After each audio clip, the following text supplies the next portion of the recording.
There, live on there.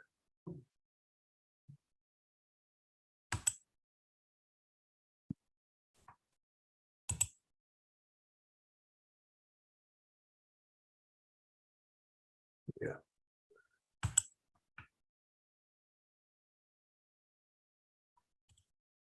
Hey, good morning. Hello. How are you? Good evening, good afternoon, wherever you are, whatever you're doing, whatever time of day it is that you're listening to the podcast. It is the Hawkeye Hotspot podcast, and it is Friday, October the 6th, a little after 9 a.m. Central Time.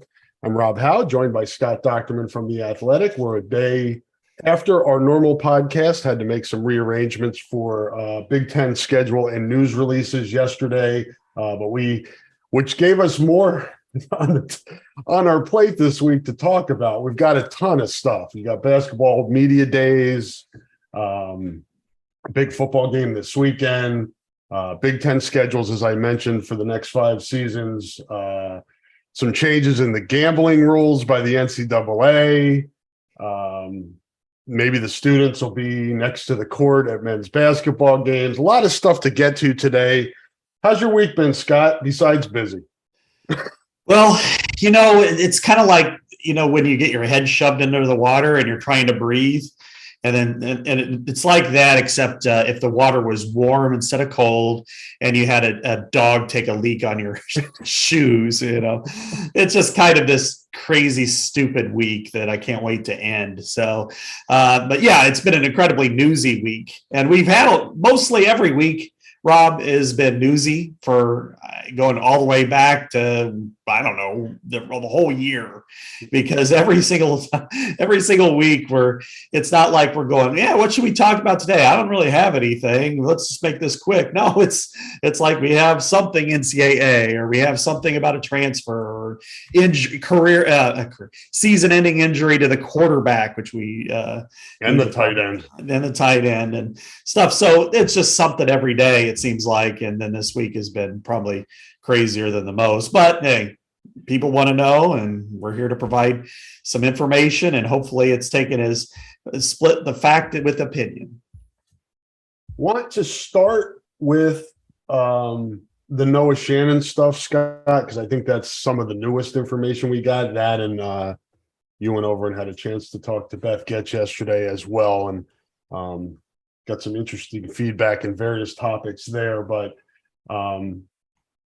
so how do you think, just based on, and it's hard to predict because this has just been just really disorganized and all over the place since the beginning, this gambling stuff dating back to whenever it was it April or May when we started to get into this with the NCAA and, the state investigating this stuff in Iowa and Iowa State. And we've seen the fallout from that. And part of that fallout was Noah Shannon being suspended for the entire season, which effectively is the rest of his college career, because this is his last season. But now it seems like, Scott, with some of the common sense rule changes that came yesterday, that maybe there's a chance he gets back. We're already week 6. I don't know how much he's practiced. I don't know how close he would be to playing if he were cleared, but at least there's hope now. Yeah, I think right now I think it's going to happen based on the changes, and they're going to be retroactive. This isn't just like, well, for the next kid that gets caught, these go into effect. No, they're retroactive, and they're going to be by the end of the month is when everything is going to be voted upon. And Beth even said yesterday when I talked to her about it that she doesn't think that they need to resubmit anything, that it just will apply. Yeah. And but as you said, there's a difference. And she kind of mentioned this too, that there's a huge difference between, like, say, the wrestlers and football, not only for season, but for game shape. Wrestlers can go to the wrestling club and work out. Mm-hmm. And work out with one another, at a gym or something. You can't do that with football. Noah Shannon can't just say, hey, let's call up, take your pick from former player who lives nearby and let's work out together.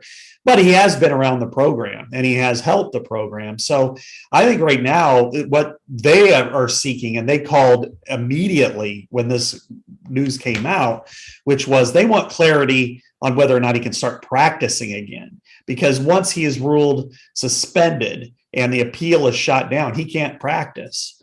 But now they're wondering, well, can he come back to practice? Because let's say it will take a little time because everything has to go through its bureaucratic channels. And yes, we can complain about that all we want, but that's not going to make a difference. But what it does mean is that if the NCAA, and I would expect them to get some sort of clarity by this weekend on this, is yeah, he can go ahead and practice again. And then that means, say, next week, he's working with scout team. And who knows, maybe by the Minnesota game or maybe at the very latest, the Northwestern game, you've got a 2-year starter who's a 6th-year player with fresh legs and no bumps and bruises being able to walk out there and play football. That's for all the bad news Iowa's had for a while, that would be a godsend, especially heading down the stretch. Yeah, no question. It'd be awesome for Noah going from, that disappointment that I can't even imagine how that news hit him when he was told that he was suspended for the season to now actually having an opportunity. Even if he comes back for 3 or 4 games, it's something that he wasn't going to be able to play. Earlier this week, he didn't think that was going to happen. So, I don't think it's irony, but just from a timetable standpoint, he was still working his way back in the early season in camp when this stuff started to go down. So he probably wouldn't have been healthy at the beginning of the season anyway, or at least would have been rusty and working his way back. So he probably would have played. It would have been, it would have been on limited snap count, things like that. So he should be healthy now is the point I'm trying to make. And hopefully that helps him. The curve of getting himself back into game shape isn't as long right now. And I don't know what he's been doing. I mean, he's going to practice and helping the team out. I mean, he could be working out. He could be doing stuff on his own to keep himself, in shape because he still wants to prepare for a shot at the NFL in the spring and winter and spring. So that would be great. And with the injuries Iowa's had, it would be great to see him back. And and I think Scott would agree with this, as much as it'd be great for Iowa, the program, I feel great for the kid because I don't think the punishment fit the crime.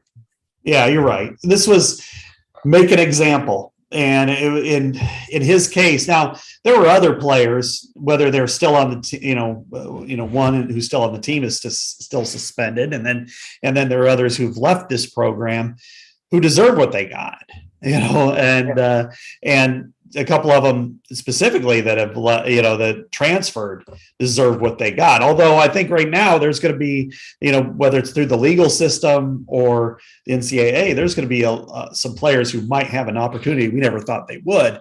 However, all those rules apply to people who didn't bet on their own team. And that's what the case with Noah Shannon was. He got caught because he bet on his own school, and in his case and in his defense, this wasn't one of those where a lot of guys were betting thousands of dollars. I don't know how much he spent, but the amount of bets seems to be one. Is that right? I mean, that it's the women's basketball tournament and that's it. I mean, Kirk even mentioned that the other day, he bet on a basketball game, so if that's the case, then wow. Like what Beth said yesterday, that was unduly harsh. And I think we can all agree to that. And then the way he's conducted himself is so beyond what you would expect from somebody of that age to go through the process that he's going through. It's been admirable, starting back in July when, Iowa considers it a great honor. And I think most players do, to represent the program at Big Ten Media Days. That's a big deal. And for him to turn that down because of the ongoing investigation, then to talk to local writers about it, and then have to step aside, but still with the program. I talked to him on Saturday, Rob, when he was on the sidelines, and I came up to him and he was sitting down on the bench. And I said, "Hey, I just want to tell you good luck. I really appreciate all you've done here. And I think, I think very highly of you, and I hope you do well." So the fact is that he now gets that chance, kind of like a modern day Lazarus when it comes to football. What a great story. And if Iowa somehow the next two games pulls them out, and then you have an infusion of a player like this, yeah, I was in pretty decent shape, especially for a defensive line that's playing well, but not necessarily getting to the quarterback and disrupting the quarterback the way it probably should. Yes, and we'll see how this goes and transpires. Again, it is the NCAA, so what you would look at from a common sense and like, what we may see as common sense and the right way to do something or the streamlined way to do something doesn't happen, as Scott said, with the NCAA. It's bureaucratic. Yeah. It doesn't always make sense. And we're kind of at the mercy now. So I feel good about his chances of coming back, but until he's completely cleared, I'm still skeptical because it's the NCAA. Yeah, and that's fair because it is, next to the federal government, it's probably the most bureaucratic agency in our country, and things can slip through the cracks. But the timetable here is different than most of the time, where something like this in the past would have been adjudicated. Okay, we're going to do this, but then we're going to wait till the full council has a chance to vote on it in January. And no, they're going to expedite this through the end of the month. And I think that in that situation, that means maybe it becomes an 8-game suspension officially. Maybe they speed it up to where he gets to play even as soon as next week. That's unlikely, but you could dream big. And if he can, I wouldn't suggest he starts. I think you want to put him on a pitch count a little bit, but let him play because they can certainly use him. That's for sure. And as you said at the top, and we can wrap this conversation with that. Let him get back to practice. That doesn't hurt anything. And then if he doesn't, if it happens where there's a snag and you don't clear him for games right away, at least let him get back into shape. So if and when you do clear him, he's ready to go. Yeah, that's the fairest thing they can do because they could see this. It's gonna happen. I mean, for somebody with his, what he ended up doing, I think is really, something that is going to have to, he's going to be able to come back. So they should allow that. And it spills over to other sports too, Rob. I mean, it spills over to wrestling. And yesterday, Tom Brands was in the PCA meeting and talked a little bit about the situation. He didn't get too deep into it, but he views it as a positive development for the program there. And they could go from having I think it's 4 wrestlers that are currently going to be out for the season to maybe all of them being eligible because it's a first-time offense. As long as they didn't bet on the wrestling team, that's kind of hard to do that. There's got to be somewhere where you can. Yeah, I'm sure you can somewhere, but that would have to be like, hey, we're going to the Penn State Iowa duel. I don't think many people are taking bets on collegiate wrestling these days. Yeah, so hopefully it's a positive impact for the wrestling team as well, which also connects to the football team because I know they were trying to get Ben Keeter prepared for wrestling in case he needed to jump into the lineup this year. Maybe that doesn't happen now. And Ben was dressed and warming up with the football team on Saturday, finally got some photos of him warming up. So it's all kind of interconnected here. Hopefully the overarching result of this is that there are common sense rules in place about this because I think Scott and I have been pretty consistent with this. If you bet on your own team, we really don't have any sympathy for that. I mean, that's the core, that's the base core level of no-nos when it comes to gambling in sports. Beyond that, I think as Kirk has said all along, they needed to revisit the rules and make them modernized based on the landscape in our country where it's become such a it's just common now. It's everywhere. Pre-game shows give you the lines, betting against the spread. Everybody, we talk about it on here every week with our picks. I mean, it's just part of the fabric now. And you have to hold the student athletes to a certain standard when it comes to the rules and the integrity of the game. But you don't have to be overreaching like the point when it used to be when they had to go to their bookies. Yeah. Well, exactly. All this it's legal betting. It's, it's through betting apps, which, again, way back in the old days, you would have to go to a bookie or, and then that's shady stuff. That's where point shaving and all that kind of stuff can come in, and arm twisting and, the really illegal activity, the shady stuff. Now it's commonplace. It's not taboo anymore to gamble. People have choices to make. You have different, different things like, it used to be you'd have bookies, but you'd have like Las Vegas and Atlantic City and indigenous people's casinos that you can bet on. Now it's, then it was river boats, but they didn't have sports books. Now you have sports books, you have apps.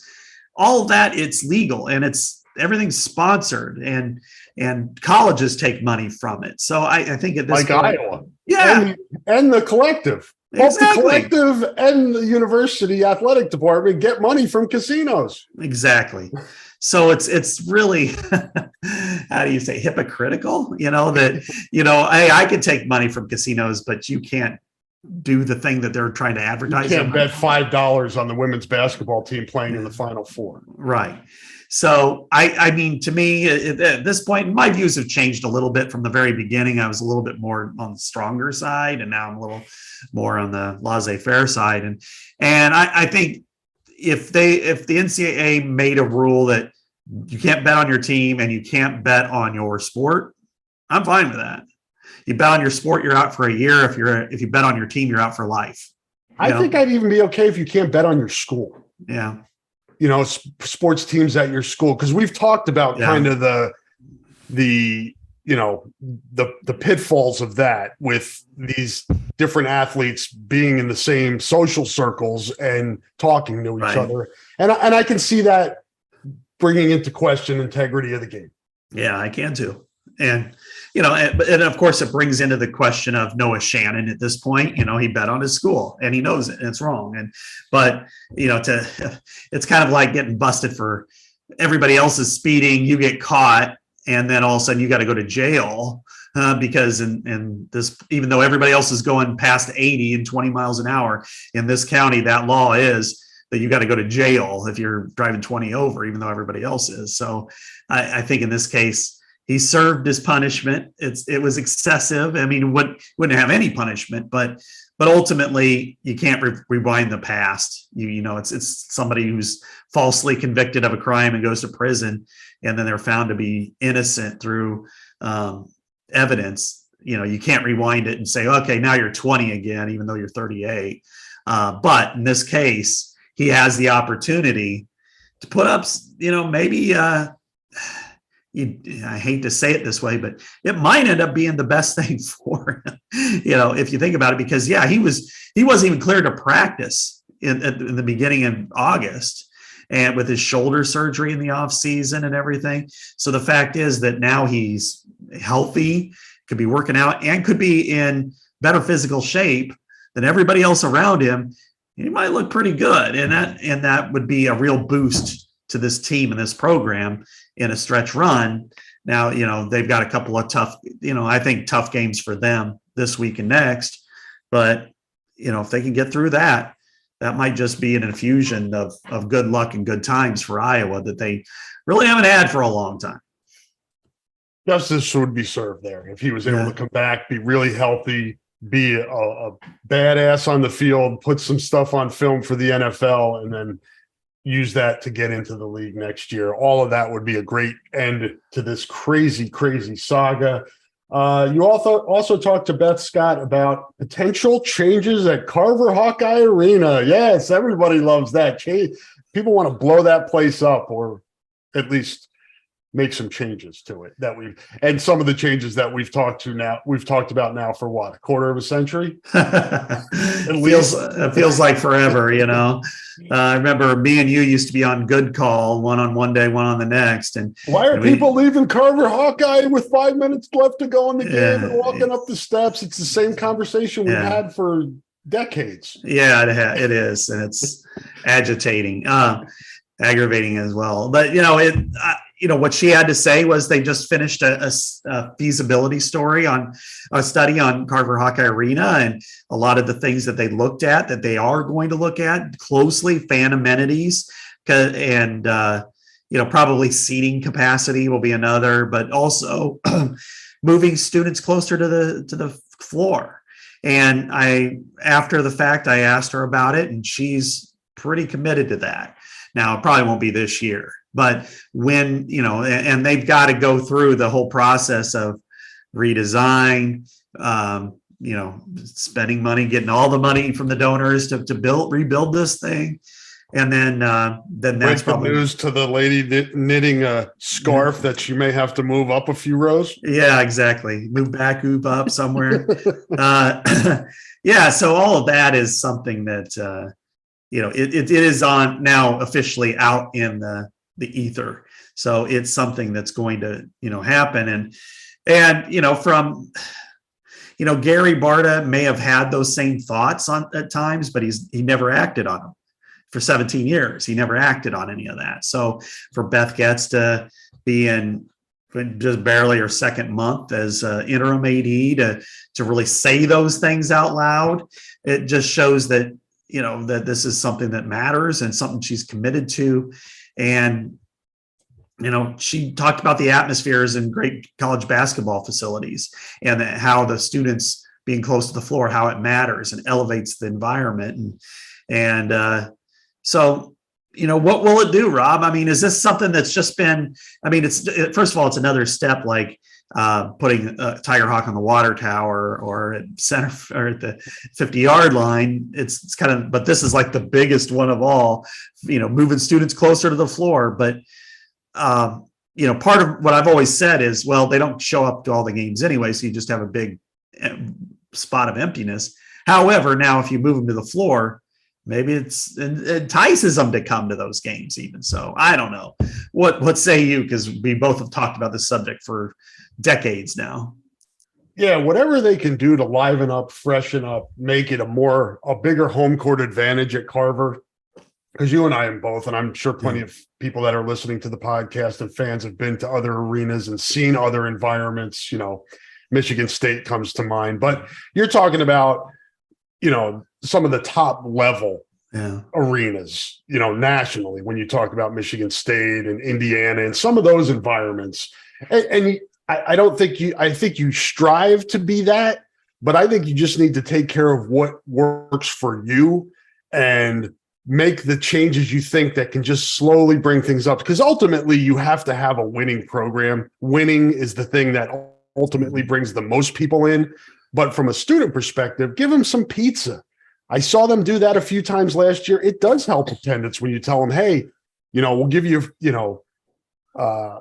something free to eat and we'll move you closer to the stadium. You're right behind the visiting bench and you can scream at Izzo the whole game, and that can be an advantage home court wise. And then I just logistically, Scott, there needs to be, I really think that one of the main, reconfigurations of that arena is to make it so people don't have to go all the way to the top for maybe concessions but bathrooms especially. It's a long walk and it's hard for some people to do that.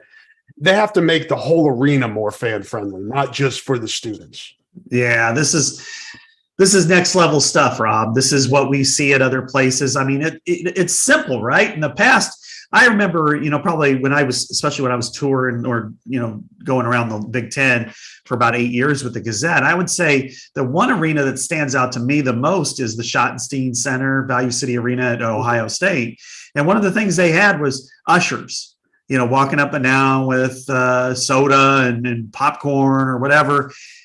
And I look at this is the backwards thought of Carver Hawkeye Arena for the last 2 decades, Rob. It's that the people who probably spend the most on the tickets, who are closest to the floor, have the farthest to go to use the bathroom, to go buy, concessions. So how many times, even us in the press area, us old dudes, sit there and go, I can hold it. Or, well, even though I'm kind of hungry, I need to go get something, but forget it. And because we only, they only have that one restroom that's kind of, out of the way, right in that the alley, the tunnel area, and it's like, this isn't fan friendly at all. No, I mean, I think, and the line after games to get on the one elevator to get people that are handicapped up to the top. I mean, it's that those are the types of things that I think making it a better experience for the fans when they go there. So it's not, I mean, again, you have to win basketball games, but make it logistically feasible for people to have a good time and it not be, like you said, if you're sitting there and going, it's not a good experience if you're sitting down, row 10 and you're like, man, I really have to go to the bathroom, but I don't want to miss the game. Yeah. I don't want to miss, 5 minutes of action. Right. And there are other, because it's an arena and the way it was built literally in a crater that, you've got to, there's no concourse.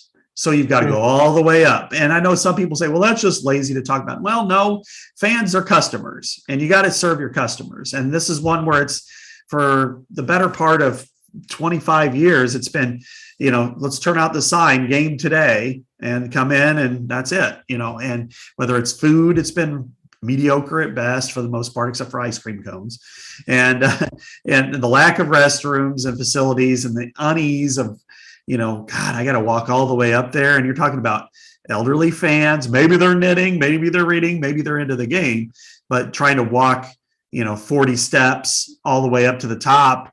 And, you get to the top and you're breathing heavy and then you got to shuffle around and try to find the bathroom or buy some nachos or a hot dog, your 2 main options. It's just, the whole thing is stale. And we know it, and we've talked about it, and people have talked to us about it. But Iowa's been unwilling to really.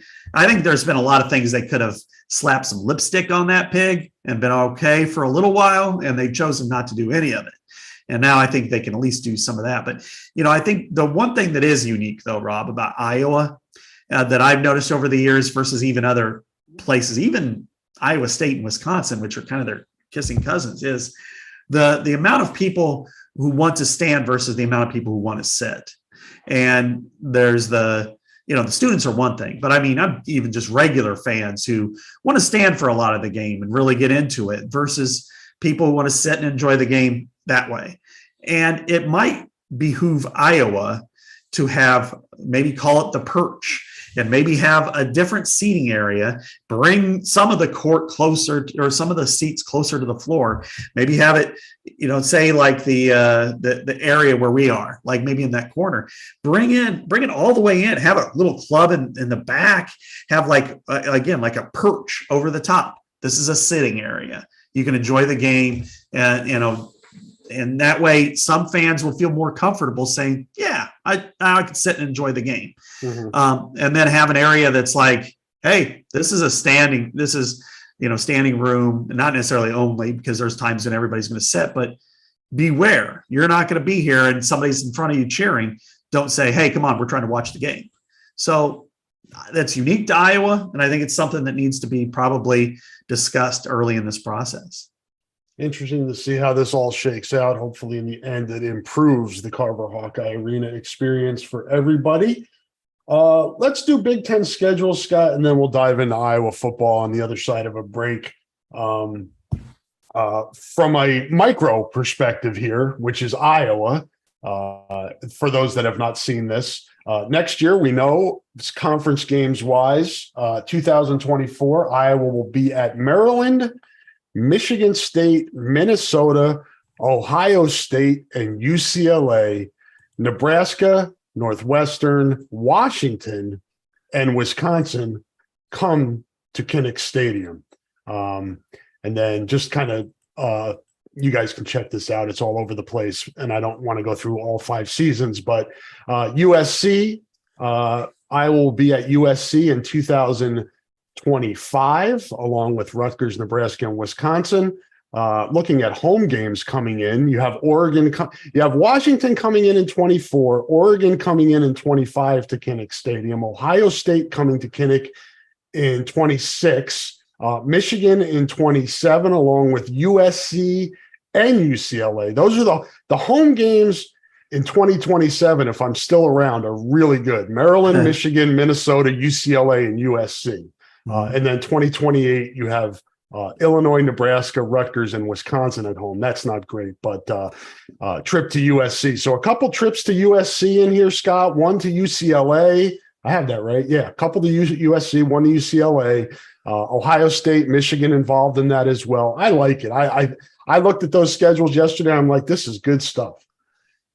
It is. And I covered it in the morning, kind of the news of the day for the Big Ten, and then I wrote a Big Ten column. So I haven't been able to get really in the weeds with Iowa other than to say what's next year's schedule. That's pretty much it. But I think overall that, there are some things I really like about this. And I think the Big Ten struck the best note when it came to its schedule, kind of like it did in June. And that is that it allowed for history and rivalries to matter, but it also allowed for the cycling through of these teams in a consistent way. And instead of twice every 4 years, it's now going to be 2 or 3 times every 5 years. That's good. That's great. You look at, every single year, the first 4 years, you're playing either Washington or Oregon. That's pretty cool. And then you get USC, 3 times over that time period, so you're getting the cycling through of these teams, plus the ones that are outside the official rivalry status, like in Illinois and Northwestern. You're getting them with some regularity. Indiana, because they haven't been on the schedule very often. And then the traditional blue bloods of the Big Ten, Ohio State, Penn State, and what have you. It's going to be a little different, but I think it's also pretty cool. So I like this. I mean, look at 2025. That's probably a really good year when you think about it, where you get Oregon, Penn State, Michigan State comes back to Kinnick, Minnesota is a traditional rival. Indiana, I kind of like that, because Indiana has played Iowa, I think 80 plus times historically, and then you also go to both coasts, and then 2 rivals in driving distance. So, and then of course Iowa State. Yeah, you can't and it makes some sense that Iowa plays the Pac-12 schools, right? Yeah. We live closer than some of the, so travel, I think, was taken into consideration here too. Again, we'll see what happens with the non-revenue and basketball and all those other sports and how they figure out those schedules. I think those are much more complicated than the football schedule. Oh yeah. Trying to figure out, travel partners and all that other stuff. So hopefully they do right by the student athletes in regards to that. But I think it's you look at these schedules, Scott, from a attractiveness standpoint for your fans. And I think Iowa made out pretty well. You look at the home schedule, because if you look at this season's home schedule, it's not very attractive. And then if you look at the next 5 seasons' home schedules, it's almost night and day. I mean, there isn't really a bad home schedule in there. You get some intriguing matchups. Even like next year, you get Nebraska, Northwestern, whatever is left of it, although it's playing better than we thought it would. But, you get Nebraska, Washington, and Wisconsin. Those are 3 attractive home games, and Iowa State. So, that's an attractive home schedule next year. Then the year after that, you get, Oregon and Penn State, along with Minnesota playing for Floyd. And then, as you said, Indiana and Michigan State, 2 traditional Big Ten teams. And then 26, it's Nebraska, Ohio State, Wisconsin, and Purdue coming in. So I think fans should be excited about this. It's not your father's Big Ten. No. It's good college football. I mean, think about if you're in another conference other than the SEC. You'd be hard pressed to find more attractive schedules than what the Big Ten has, and Iowa for that matter. Sure. And you look at the teams that they brought in this time around, Rob, and it's, if you think about what some of the past expansion candidates could have been, like a UConn or a Virginia or something. You go, oh yeah, we're going to play Virginia, but not Illinois. I mean but you're saying, hey, we're going to play Oregon and Washington and USC and UCLA. That's okay. Now you're playing some major league teams here, and I look at probably the most attractive one of all is 27. Yeah. When you're looking at Michigan, USC, UCLA, Floyd being at home, Maryland, which is I think this year is a very attractive team to watch. And then you're going not only to your two rivals, but Indiana and Indiana, of course, too, but Nebraska and Wisconsin. But then also you're going to Oregon for the first time since I think '94. I think is the last time they went there, which was a million years ago. By then, these are great. So the one thing that they did, and I was a little interested in when we talked yesterday to Tony Petitti and Kerry Kenny, was they were intrigued. They thought about a couple of different paths. One was protect all four of the Pac-12 schools together. USC, UCLA, Washington, and Oregon, and have them play one another every year. But it turned out that that wasn't a priority for them because they're in separate divisions now anyway. Yeah. So, they're in North-South divisions of the Pac-12, but also they thought they wanted to make it so everybody's part of the same conference, that everybody plays each other more, not less. So it's not, Iowa is the only school to have three rivals still. Washington and Oregon are going to play each other as a rivalry game, which is a major rivalry game. It's a lot like Iowa, Wisconsin.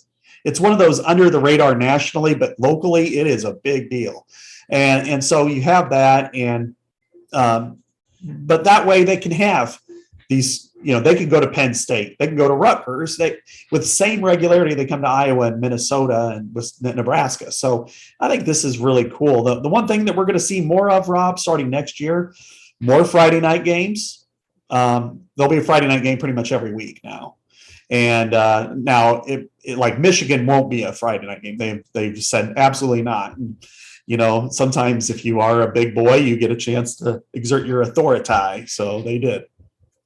And Kinnick won't be another one either, except for maybe on Labor Day weekend. But Iowa can play on a Friday night on the road, and you're going to get a lot of those, and they're going to get Saturday after dark out in California. They have not decided whether that's going to be primarily Pac-12 team or former Pac-12 teams playing night games against one another or other regional schools like in non-conference, or if that means that, all right, Iowa, you're going to UCLA, you're going to play Pac-12 after dark, on a Saturday night. It'll be better than Arizona, I can promise you that. Those games sucked, with the heat and starting to but anyway, I think they struck the right chord. I think the SEC and Big 12 and ACC should look at this and say, yeah, we should follow in suit, because the SEC is going through their own scheduling situation they want to go with one or three.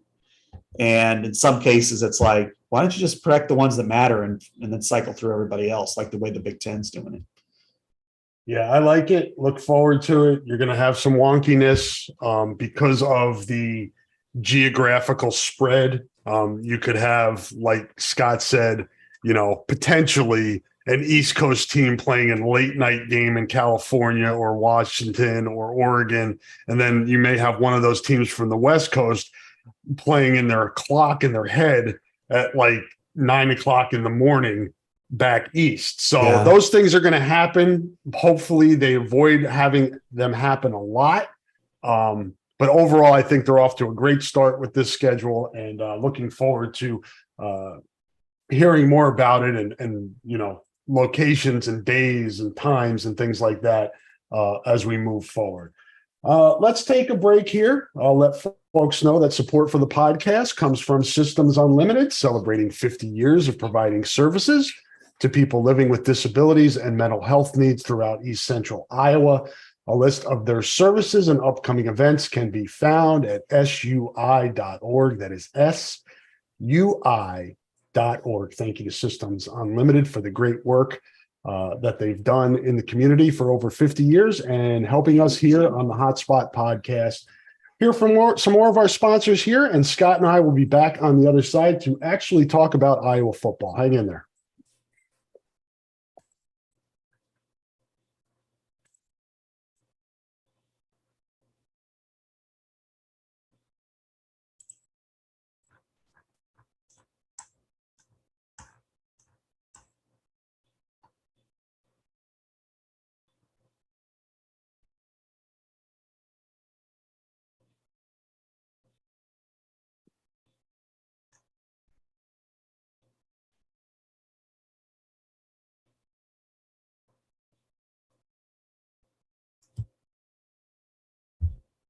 And we are back on the Hotspot podcast. Thank you to our sponsors. We appreciate their support of the podcast. You can find a fresh Hawkeye-centric podcast pretty much every day of the week during football season, Monday through Sunday. Some of those get shifted like this one did today, but for the most part, we have 7, maybe more, and they cover most days of the week. So subscribe to the Hawk Fanatic feed and smash that like button to help us out and all that good stuff. Scott, let's talk about Iowa football, actual Iowa football.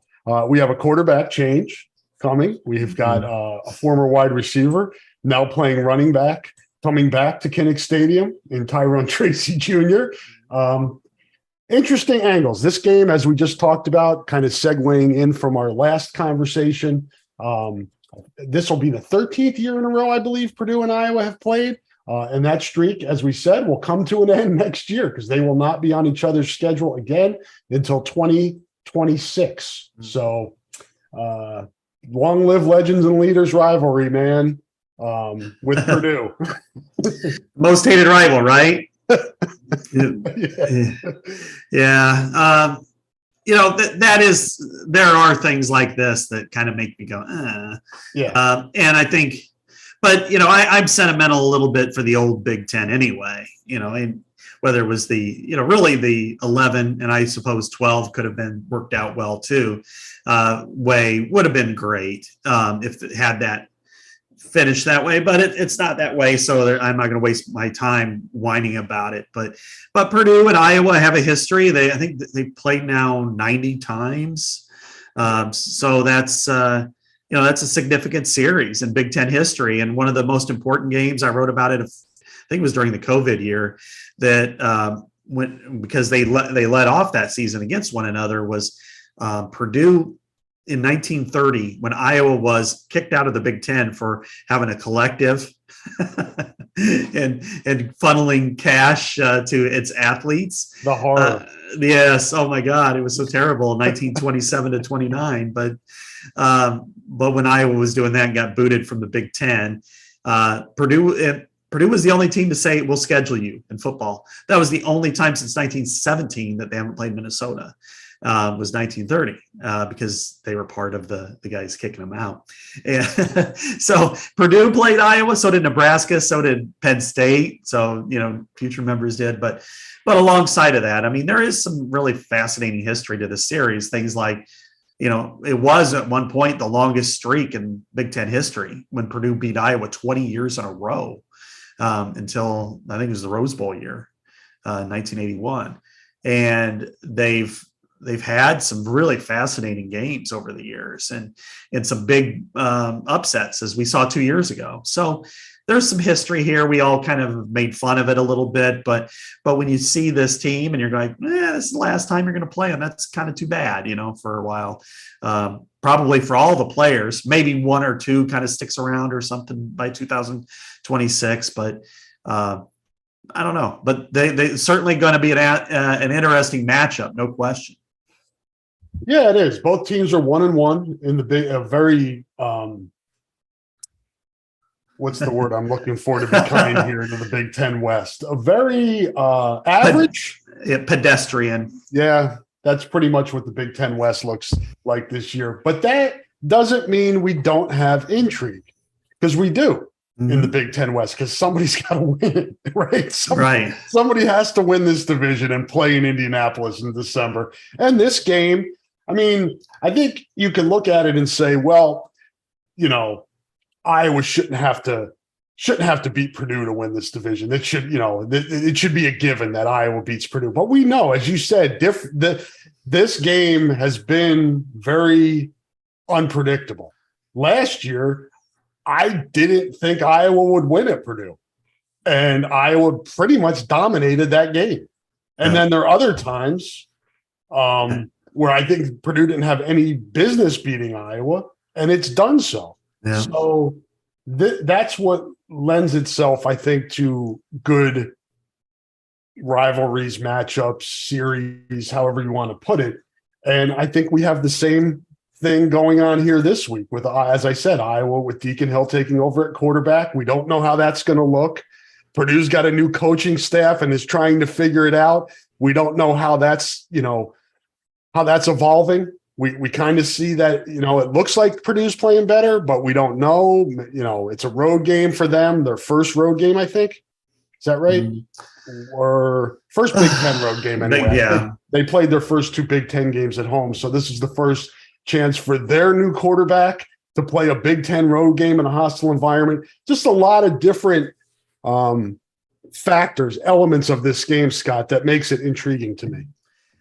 For sure. And I think you look at their first two games in the Big Ten and you really wonder what team you're going to get. And the answer is we don't know, because we don't know if they're on a trajectory upward or if they're just mediocre and Illinois is worse. Yeah. Or is Wisconsin that much better than them? We'll find out next week. We don't know now, though. They haven't looked the part. We won't, maybe when they play Rutgers, it might be closer than we expect. But I think when it comes to there's really one aspect that kind of scares me a little bit about Purdue and Iowa. And that is they have 17 sacks so far.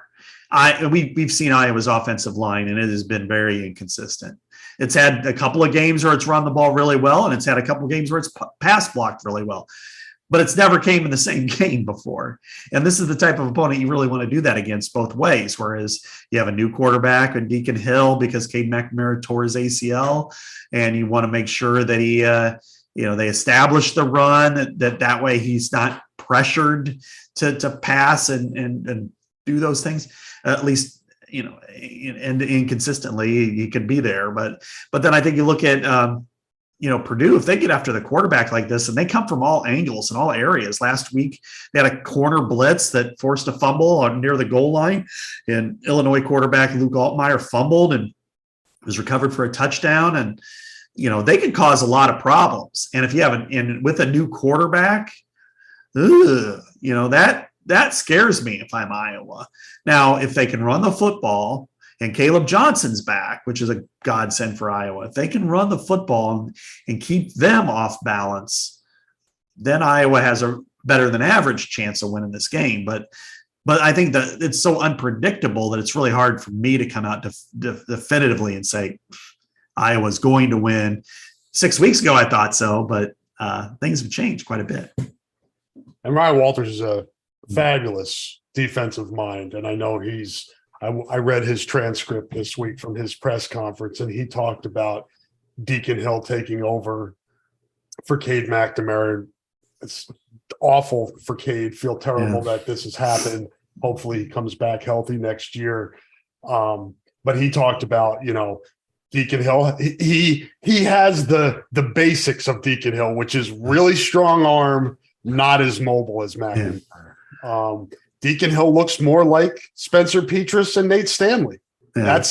That's more, and Cade McNamara is more CJ Beathard, Drew Tate-ish, just from a mobility standpoint, being able to extend plays. That's my concern as well, Scott, is how is Deacon Hill, if there is pressure, which there will be some, and does the pressure become excessive? That's a bad formula for Iowa. And how does he deal with that? Can he get away? Can he shed pressure? Does he make bad throws because of the pressure? Things like that. Those are all, because I think bare bones here, Scott, and I wrote about this Sunday or Monday for my column. Iowa should be familiar with the position that it's in right now, because it's been in this position the last 2 years. It's got an offense that it's just, I don't think at this point they can count on to win football games. You have to lean on defense and special teams, which seem to be improving. So from Deacon Hill's perspective and the Iowa offensive perspective, don't give up strip sacks. Don't let him get pressured and him make bad throws and turn the ball over that way. Basically, protect the football. Punting is winning. Allow your defense and special teams to work for you and don't put them in bad positions. Yeah. Yeah. And that's a lot. That's, but the sad part is, Rob, and this is where we live and what we report is that, this is not an offense that you can count on to win games. And that's the sad part, because it's the most exciting part of football is having an offense capable of going up and down the field, whether either consistently or in vital and important situations. I don't know if Deacon Hill is capable of that. I haven't seen anything to make me think, yes, he's going to do that. I have to see it to believe it, and probably see it a couple of times to believe it. And it may take a couple weeks through the bye week before he starts to really feel comfortable. Yeah. The differences that I see, the one thing was with Cade McNamara that's really unfortunate is that right quad injury robbed him and the Iowa offense of a lot of plays. You didn't see a lot of rollouts. You didn't see a lot of bootlegs with him. I remember one, in the first 4 games, or I think there was one rollout. That's something that Iowa likes to do with its quarterbacks, especially, when it has zone and it's running outside slant to boot off of that, and you drag a tight end and a wide receiver and have those types of players that plays there, and quarterback sneak, of course. None of that's available. So with Deacon Hill, it is. And last week he was able to do a lot of that. They did quite a bit more rollouts and boots and stuff. His mobility is probably greater than Petrus, comparable, I would say, to Stanley. He's size-wise, he's built a little differently than Stanley, but he is kind of that big body, there. And so I think he's got a really strong arm, but we know what strong arm guys like to do, especially early in their careers, which is show it off. And he did that last week, and it caused an interception. So Purdue is a team that, again, I think once you get past the explosiveness of their attacking, that you can neutralize that. If you can block them, you can be pretty. Even Iowa can get some yards on them. Next week might be the bigger challenge, I think, against Wisconsin. But can he do it? I don't know. I don't want to predict it. I just don't know. Yeah, we'll give our predictions out later in the podcast when we do our picks after this segment. But I think Iowa benefits from it being. Maybe not. I was thinking, if Iowa can muck it up and make it ugly and win with defense and special teams, but I'm not sure Purdue doesn't want that. I'm not sure Purdue wouldn't like. I think Purdue is fine if this game, Scott, goes into the fourth quarter and they're within a score. No question, because they have an offense that can score. Iowa doesn't. When you look at Hudson Card, he's put up some really good numbers, and he's a runner if he needs to be. He's pretty fast. You've got good receivers in Deion Burks and Abdur-Rahman Yassin and TJ Sheffield. And then you have, of course, Tyrone Tracy, old friend, in the backfield now as a running back. Their line isn't great, but, I think their center is really good. And so they've got capable players. It's just, can you neutralize them on offense? Yeah. If they play close to what they did last year, they absolutely will. Because their offense was much better last year, but it's still capable now. It's just going to be, it really comes down to me, Rob. If Iowa can run the ball and pass pro for the most part, and if he doesn't make any stupid mistakes or more than one, then I think Iowa's got a really good chance of winning this game. But if not, I think they lose it. I really do. I think that just Purdue, if Purdue dials up the blitz and they come from all directions and they thwart Iowa, and if Iowa wants to play this game like punt ball, Well, and it's 6-6 in the fourth quarter, and everybody's laughing at both teams, saying, "Oh, typical Big Ten West game." I have more faith that Purdue can go down for the game-winning score than Iowa. Iowa checks in this week, 99th of 130 FBS programs in scoring offense at 22.2. The Boilermakers are at 72 with 28 points per game. So I would expect points to be at a premium, as do the odds makers. I believe it's what's it at 38 and a half, somewhere in there. So low scoring total. Maybe it's the recipe throughout the rest of the Big Ten West schedule, Scott, but it's really, it's almost like let's let the other team make mistakes and take advantage of them in a lot of cases, because the conference or the division right now is pretty offensively challenged. It's offensive and not in a good way. Yeah. So it's going to take, we saw last week, Iowa in a predicament with a turnover by LeSean Williams that leads, a scoop and score. That stuff cannot happen, whether it be the running backs or the quarterbacks or whoever. You cannot give points away as an offense to the other team, because the other team's going to have a tough time getting points on its own against Iowa's defense and special teams. Right. I mean, you look, and this is what Iowa's defense did. I mean, they allowed 3 field goals last week, and you had a fumble that was returned for a touchdown against them. Now, they actually put together one good touchdown drive and 4 field goals, Iowa's offense did. And then it had, of course, and then one of the field goals was caused by the defensive forcing a fumble. And then you had a defensive back return a punt 70 yards. So it kind of equaled out that way, but you just cannot. Iowa's offense isn't good enough, and Iowa isn't good enough to survive a -2, turnover margin or anything like that in this game. And especially with a quarterback again who has not started, a game until this week. And, he's got a pretty fun personality, pretty laid back. I think that may work.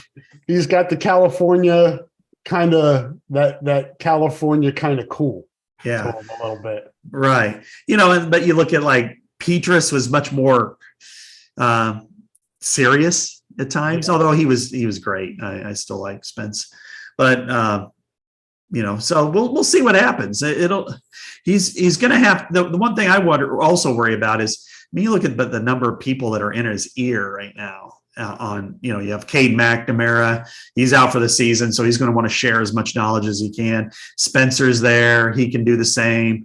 Then you've got John Budmeyer, and you got Brian, and you just got all these names, and Kirk, of course, Kirk. So at some point you're like, man, guys are gonna just have to let him go out and throw, and even if he makes a mistake. Now, do you want him to be aggressive? I kind of think that's a strategy that might work.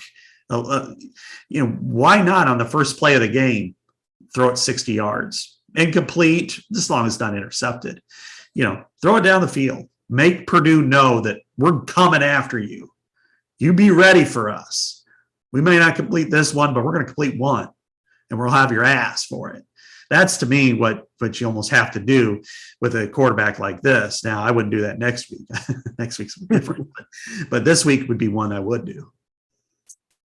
Yeah, no doubt. And you got to at least put the what do you call it? The seed in their head, Scott, that that Iowa's going to take some shots. Yeah. Because right now, again, we've fallen into this, I don't even know if it's a pattern, but it is a point of teams just loading the box and not feeling threatened at all by Iowa's downfield game. And I know there's the rub there in this week, especially, Scott. How much time is he going to have to get the ball downfield with Purdue's pass rush? But you can't just abandon the idea and allow them to just sit there and stack the box. No question. Because if they and this is part of Iowa's problem, and I went through it today and some of my tendencies and their personnel groupings, like they've gone through 2+ tight ends, 72.7% of their plays. This is Iowa this season. Yeah. Right? Yes. These are numbers that you looked up. Well, yeah, that I went through every single game. Yeah.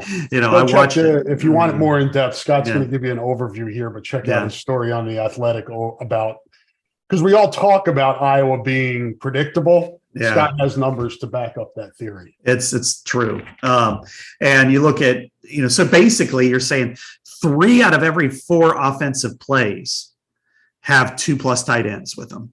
And so what do you do with it? And the numbers haven't dropped that much without Luke Lachey. It was like 76% when he was still there. So it's one thing for them to say, well, yeah, but that was when we had Lachey and we had Eric Hall. I get that, but then when you look at conversely, the numbers back when Hawkinson and Fant were there was 61.8%. Oh, you had 2 first-round tight ends, and one was a specialist. One I guess. tight end, one specialist. Yes. Yeah, but you're still significantly playing more tight end now than you did then. And you would figure when you have an injury to your best offensive player, you might need to adjust and lean on maybe another wide receiver. Yeah, exactly. Yeah, I mean, especially in the passing game, and here's the other part of the problem is there's only one personnel grouping where they operate out of both under center and in shotgun. And that's when they're at what's called 12 personnel, 2 wide receivers, 2 tight ends, and 1 running back. The rest of them, like when they're in a 3 wide receiver set, it's always shotgun. 71 plays, 0 in under center. But then when they're like under 2 tight ends, 2 backs, with fullbacks on the field, or what they've run a lot of this year is 13 personnel, 3 tight ends, all of them under center. So there's no variation to center versus that, depending on, so that just, you're chopping what the defense needs to see in half immediately when you walk out on the field and you line up. It's like under center, okay, we got this personnel grouping. Kind of what's going to happen then is there's no variation. The most disappointing part of that for me, Scott, is, and we've talked about this a lot in the offseason, last two off seasons, where we talked about what can Iowa do offensively, knowing that they're not just going to scrap the plan and the philosophy and the tenets of what they like to do. I would at least had hope that they would vary personnel and formations and just try to be less predictable. And that's why reading your article makes me depressed. Sorry, man. Because those are the things that I thought they could adjust. They could tweak those tweaks that we talked about. What the hell are you tweaking if you're freaking under center all the time and giving the defensive coaches on the other team a blueprint to what the hell you're doing?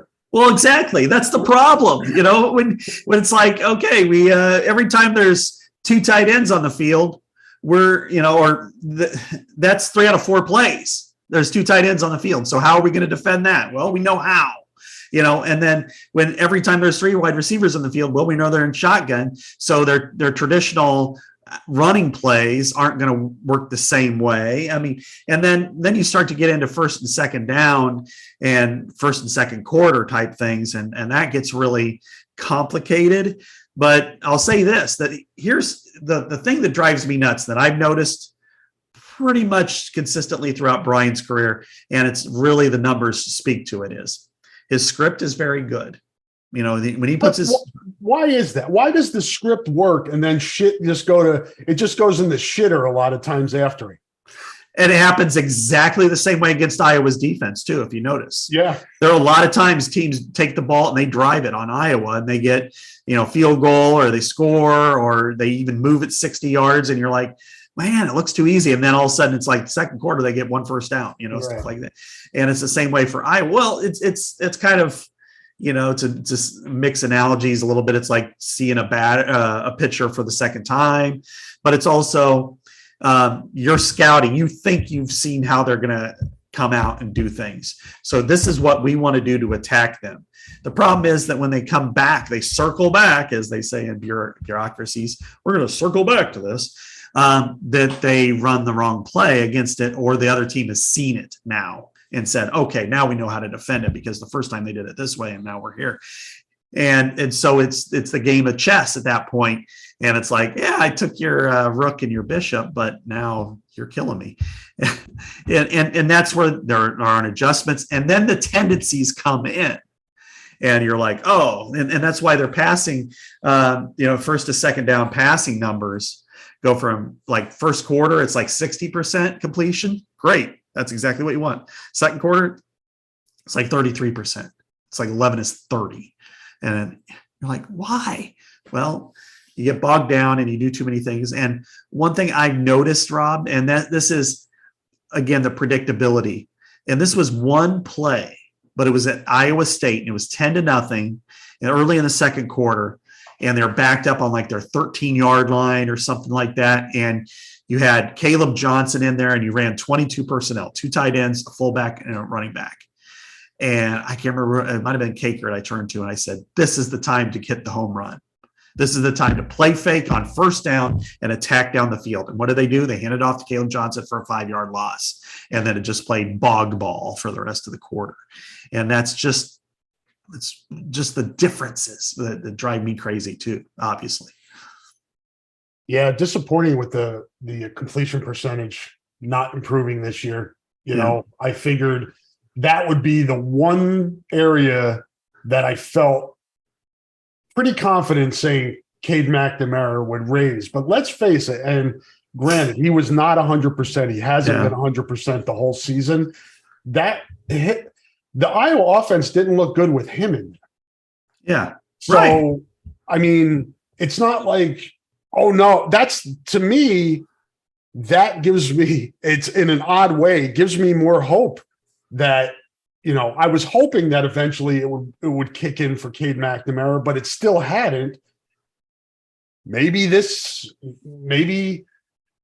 the defense and special teams that weren't as solid and had some growing pains earlier in this season, and they still have some question marks on both of those units, more defense, I think, than special teams, but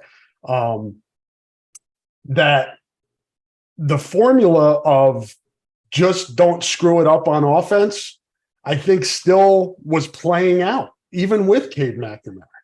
And it's going to continue now. And again, it takes out the element of what if Cade would have gotten healthy and things started to click with the offense. We'll never know now. Yeah. But you know the formula to win right now, how to win a very winnable division.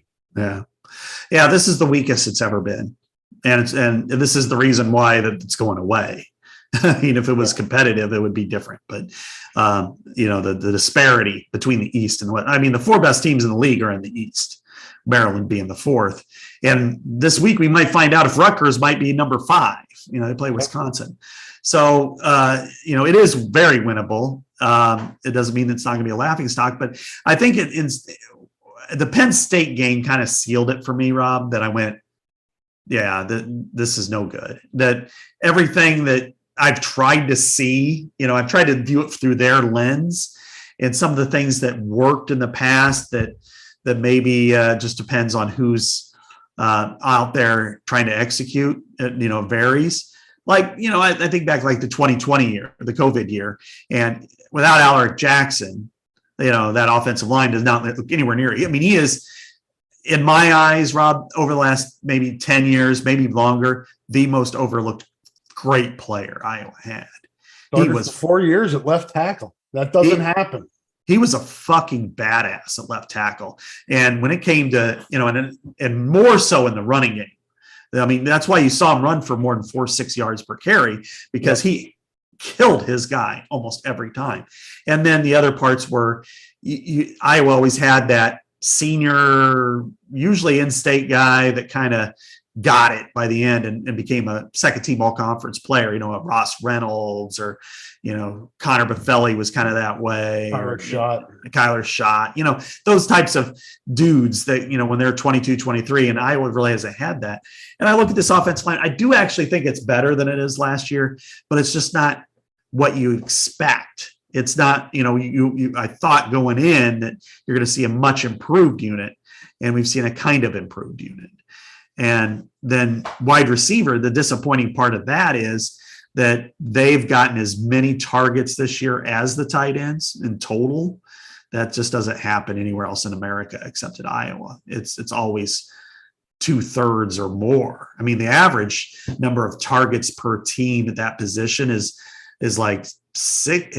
I think the midpoint is, God, it's 75% or something. I get it with Lachey, like you said. Yeah. I get it. You use your best players. You put your best players in the best position to help you win games. And right now, it just seems to me, and this is nothing against the tight ends beyond Eric Hall.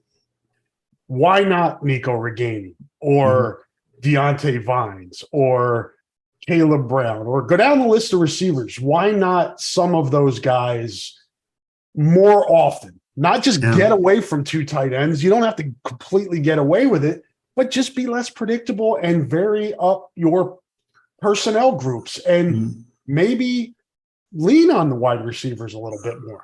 Right. And then, of course, you have what happened last week.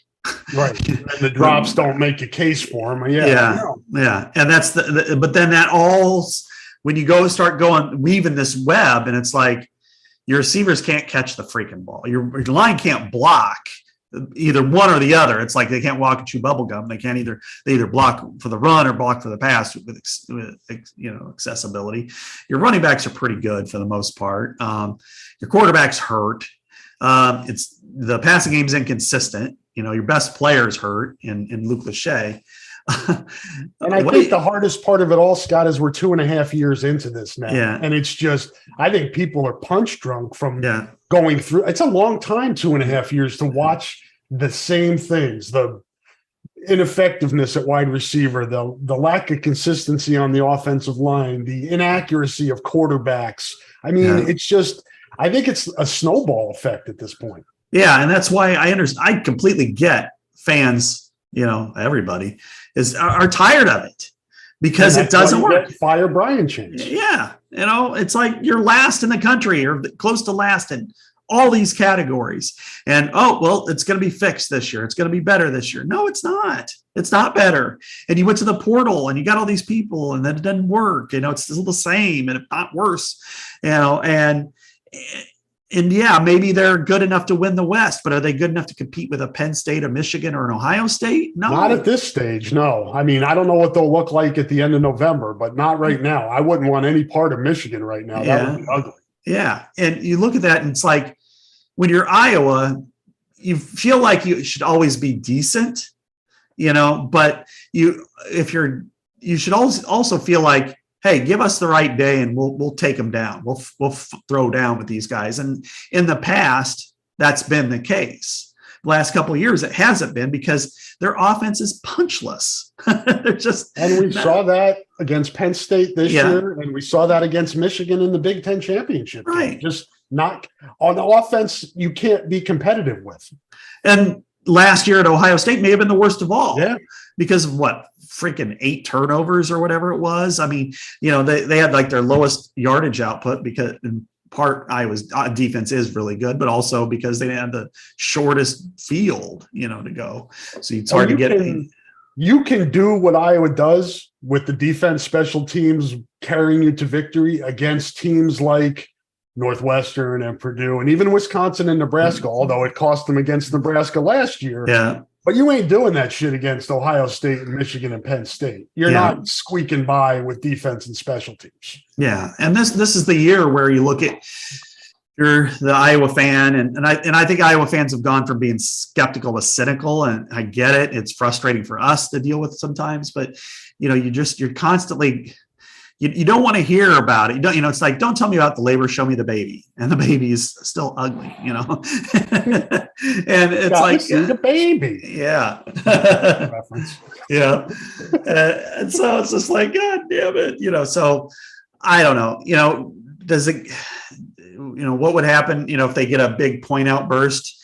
I would suggest that they avoid spiking the ball in the end zone in our faces on Saturday, because next week it could be a 6-point turnaround, meaning they score 6. So I just think when you look at it and you look at all the deficiencies, and whether it's the lack of development, lack of recruiting, the portal not working, the scheme not working, and then you add on to that the tendencies, then you start to go, man, they got to do something different here, and then they're unwilling to do that. What would be the one Rocky Go Southpaw, moment in the 15th round? It's, hey, you've got a defensive back who played quarterback and was one of the most electrifying players in state history in high school. Why not put a Wildcat package in for him? Well, we're worried about his pitch count, but you still complain about pitchers getting taken out after 100 pitches. I'm sure Cooper DeJean can handle 10 snaps as a Wildcat quarterback. And if not, if he gets a little winded, that's why you got backups like Deshaun Lee, So now when you do have a quarterback like Deacon Hill, and if he goes 10 for 30 with 3 interceptions, you really have to think about that, or your fan base will revolt. And it is so close. It's close between being very angry and very apathetic. And you want them angry versus apathetic, but I don't know, Rob. I wish I had an answer. Scott, putting Cooper on offense makes sense. It's thinking outside the box. It's getting away from tendency and predictability. Yeah. I'll believe it when I see it, if it happens. And that's not me trying to be cynical. That's me having covered this program for 27 years, 25 for Kirk Ferentz, and understand, you go through those early phases where you're like, oh, this could happen, or that could happen in like 2010 or 2000, whatever. We're 2023. We pretty much know what we're going to get from Iowa. Yeah. And that's the frustrating part, because everybody else knows too. Yeah. Play. You think back like 2016 when Matt Vandenberg went down with a broken foot, and then you're like, now what? They have, other than Riley McCarron, they had no wide receivers because they had like Germanic Smith and guys who just couldn't play. And everybody was like, what about Desmond King taking some snaps there? No. Went back to 2004. Bob Sanders wanted to play running back. Yeah, exactly. And it's like, it's like, nope, we're not putting him at running back. And we kind of just talked through the history of of the Cooper DeJean possibility.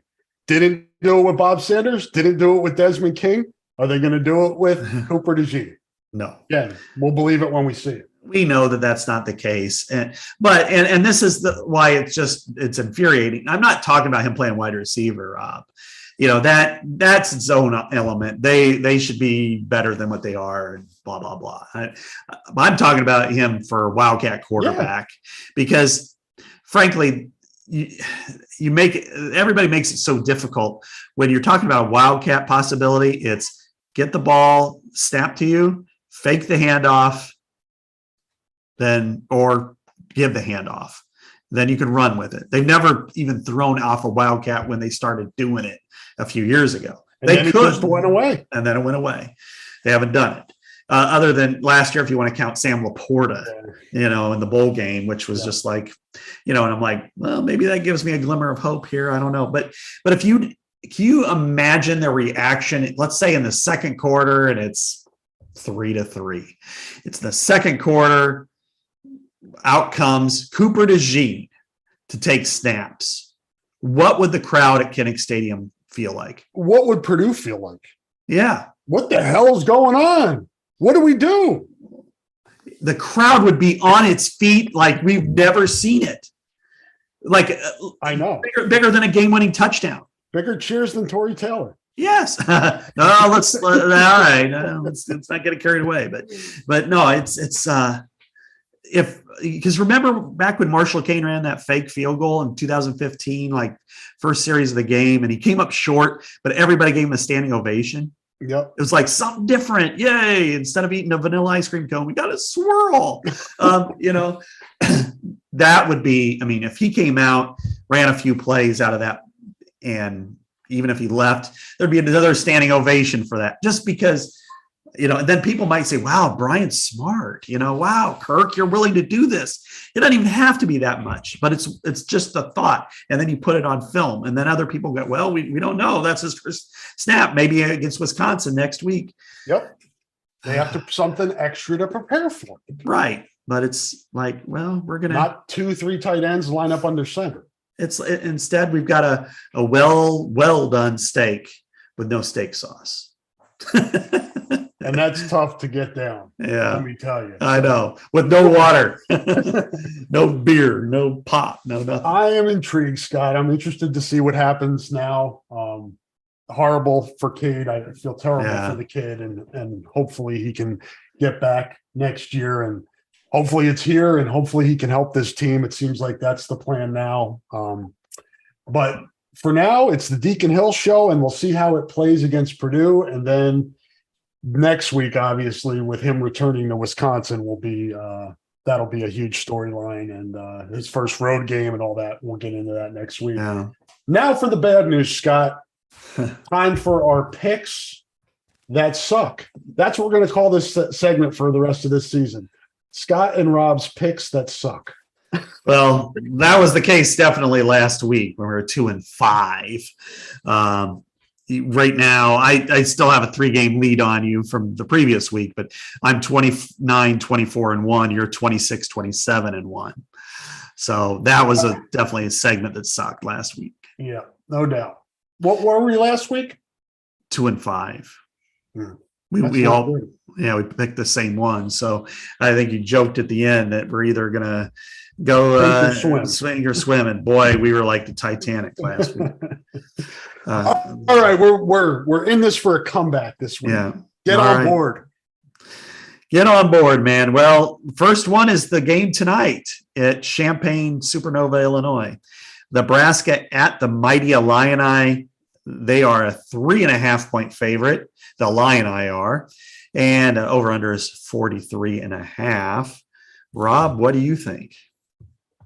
Man, I've been wrong on Illinois this year. I certainly thought they would. I thought they'd be better than they are right now. This is a really tough game, though. I am going to go with Nebraska because it's 3.5. Okay. I think this is a defensive battle. Not a lot of points. So in that case, I'm going to take the 3.5.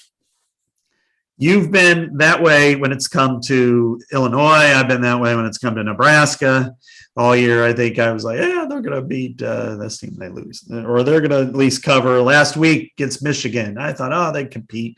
Oh, they didn't even compete. They did not compete. They looked like Glass Joe and, Mike Tyson's Punch Out. Dating myself here. But I'm going to go one more time with the mighty Huskers. I'm going to take the Huskers in the 3.5. I see this like 17-14, 2017, something like that.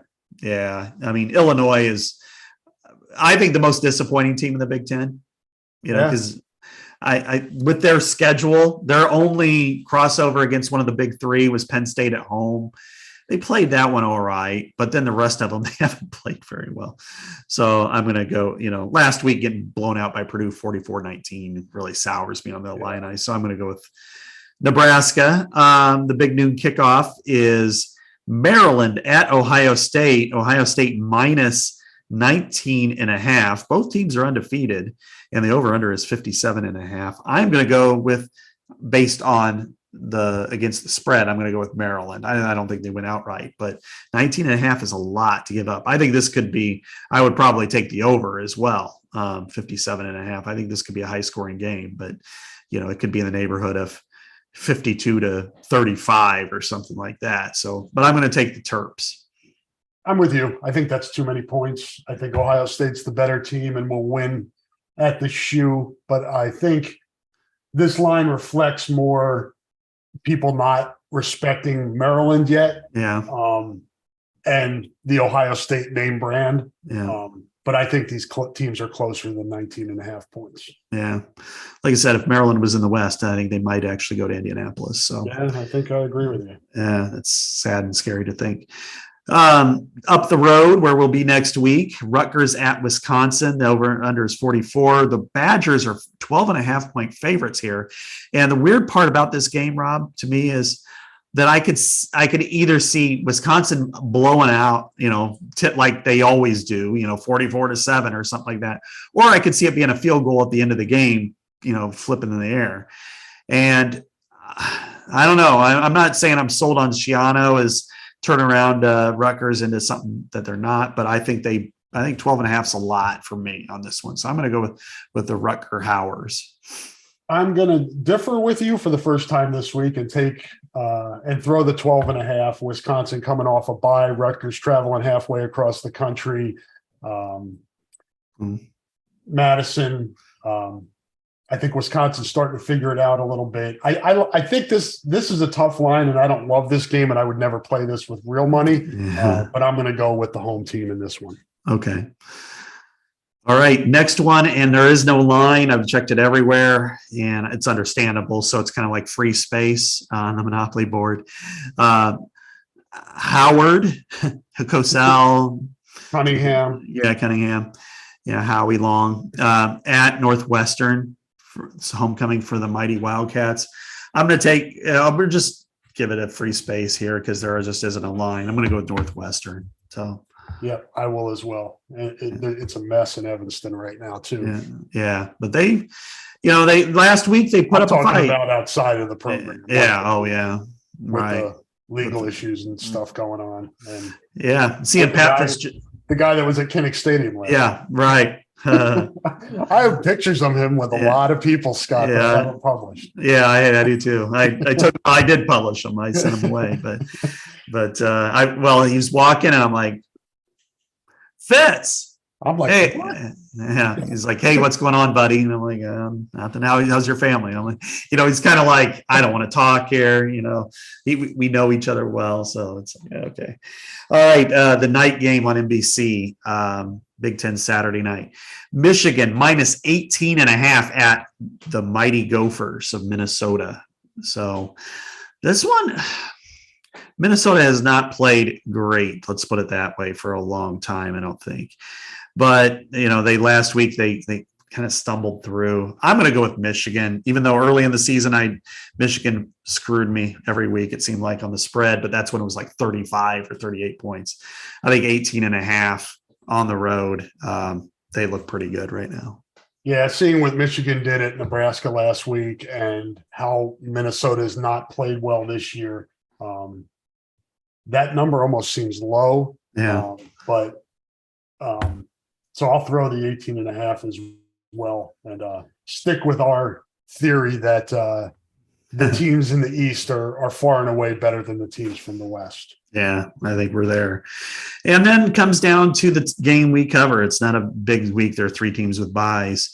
Purdue at Iowa, the last line I just checked a few minutes ago, 39.5 on the over-under, and Iowa is still the favorite, but only 1.5 instead of what it was like 3.5 earlier this week.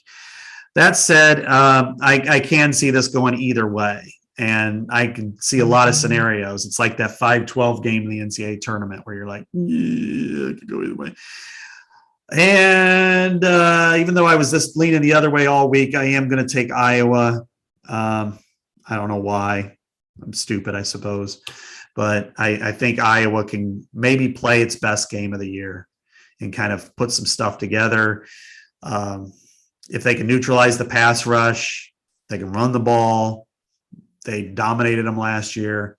Then I think this could be a nice win for Iowa. But I am really struggling with this one.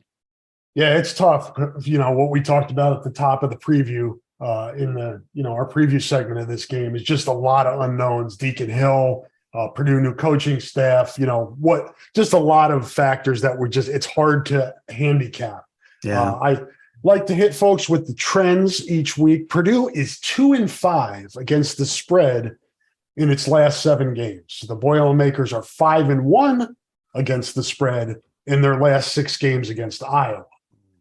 The total has gone under in 5 of Iowa's last 6 games against Purdue, and the Hawkeyes are 6-1 against the spread in their last 7 games against an opponent from the Big Ten West. So some numbers for you to consider when you're placing your wagers. I have Iowa winning this game, Scott, 19-10. Wow, that's pretty decisive. It's going to be ugly. Field goals, and it's going to feel like football, real weather for the first time this year on Saturday. Yeah. I kind of welcome. I'm looking forward to it just being a little cooler. Yeah, me too. Having that football feel to it. But I don't know. Call me a homer or whatever. I think Iowa's the better team here. I thought in kind of a toss-up game last week with the quick change of McNamara going out and Hill coming in, that the Kinnick Stadium crowd once again was a factor with pre-snap penalties on Michigan State. You've got a new coaching staff, a new quarterback for Purdue, a lot of new offensive linemen. I think the crowd can affect them again and help Iowa. If this game was in West Lafayette, I wouldn't be as confident, Scott, but I feel pretty confident about Iowa winning this one. Okay. I've kind of flipped back and forth, and I went with Iowa 20-16. I think it's a low-scoring game, obviously. So we're both on the under. Yeah, both. So if you're I think if I was playing this game, the under would be the play. I'd play Iowa under every single week because no, I mean seriously, unless you're a student athlete. Yeah, right. I wouldn't play. I would hope not to play them, but you look at throughout the whole season. At the end of the season, my guess is 10 or 11 times they're probably hitting the under. So you're at least winning. Way more than you're losing. So, but anyway, that's where I'm going to go. So here we are. Yes, that is 2:30 on Saturday, and hopefully you've heeded the warnings of this thing is streamed on Peacock, folks. I know people are going to be freaking out Saturday morning that where can I get the game? How do I get this Peacock thing and all that? Do it now. Make sure you don't get stuck later on. This is a new age. It's a new world, and Peacock is here to stay. And you need to get on board with it if you want to watch the Hawkeyes. Right. If you don't, if you want to boycott it, that's up to you. If you're going to the game, whatever. But it is 2:30 Saturday on Peacock. Yeah, absolutely. And you're going to have a lot of basketball on Peacock too. So, get with it. All right, Rob. Well, this has been fun, man. Yeah, another week in the books, Scott. We'll probably be back on Thursday next week. We'll see how things shake out. It's a busy time for all of us. Now we're folding in the basketball seasons as well. So we'll do our best to stay on regular schedule, but we'll let you know if there are any programming changes. I apologize for the late notice yesterday, but my head is in a lot of different places right now. And we made it. We did it, and we appreciate everybody listening. Thank you to all of our sponsors. Thank you to Scott for coming on. Thank you to the Pope. Thank you to Mother Teresa. Thank you to everybody. Enjoy the game Saturday. Be nice to each other, and Scott and I will talk.